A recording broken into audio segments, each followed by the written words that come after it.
രാവിലെ തന്നെ കുറച്ച് ഫ്രഷ് ഫ്ലവേഴ്സ് കിട്ടാൻ വേണ്ടി പോയതാണ്, പക്ഷേ കിട്ടിയില്ല ഗൈസ്. നമ്മൾ പിന്നെ പ്ലാസ്റ്റിക് ഫ്ലവേഴ്സ് വെച്ച് അഡ്ജസ്റ്റ് ചെയ്തു. എൻ്റെ ഒരു ഫ്രണ്ടും അവളുടെ അനിയത്തിയും കൂടെ സർപ്രൈസ് ആയിട്ട് വന്നിട്ടുണ്ടായിരുന്നു. എന്നത്തെ പോലെ ചിക്കൻ കറി ഇന്ന് ഞാൻ ഉണ്ടാക്കാൻ നേരത്തെ ഏറ്റെടുത്തിട്ടുണ്ടായിരുന്നു കേട്ടോ. അങ്ങനെ നമ്മുടെ കേക്കിന്റെ ബാക്കിയുള്ള പരിപാടി നോക്കണമായിരുന്നു. അപ്പോൾ എൻ്റെ വേറെ 2 ഫ്രണ്ട്സും കൂടെ വന്നിട്ടുണ്ടായിരുന്നു. അപ്പോൾ അവന്മാരും കൂടെ ഹെൽപ്പ് ചെയ്ത് ഞാൻ എൻ്റെ മീനിലേക്ക് ഇങ്ങനെ വെക്കുകയാണ്. കുറച്ച് സൂക്ഷിച്ച് വെക്കേണ്ട ഒരു പരിപാടിയായിരുന്നു. കുറച്ച് അറ്റകുറ്റപ്പണികളൊക്കെ ഞാനിവിടെ ചെയ്യുന്നുണ്ട്. അതിൻ്റെ ഇടയ്ക്ക് ഇതാ ജ്യൂസൊക്കെ കൊണ്ടുവന്നു. പിന്നെ നമ്മൾ കുറച്ച് ബട്ടർഫ്ലൈസ് ഒക്കെ വെച്ചിട്ട് നമ്മുടെ കേക്കിനെ സുന്ദരി കുട്ടിയാക്കി എടുക്കുമായിരുന്നു കേട്ടോ.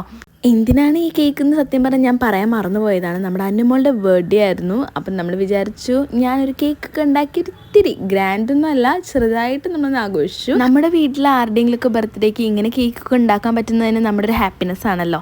അങ്ങനെ അവൾക്ക് ഇതാ കുറേ ഗിഫ്റ്റൊക്കെ കിട്ടിയിട്ടുണ്ട്. അതൊക്കെ അൺബോക്സ് ചെയ്യായിരുന്നു. വാച്ച്, പെർഫ്യൂം, ഡ്രസ്സൊക്കെ കിട്ടിയിട്ടുണ്ടായിരുന്നു കേട്ടോ.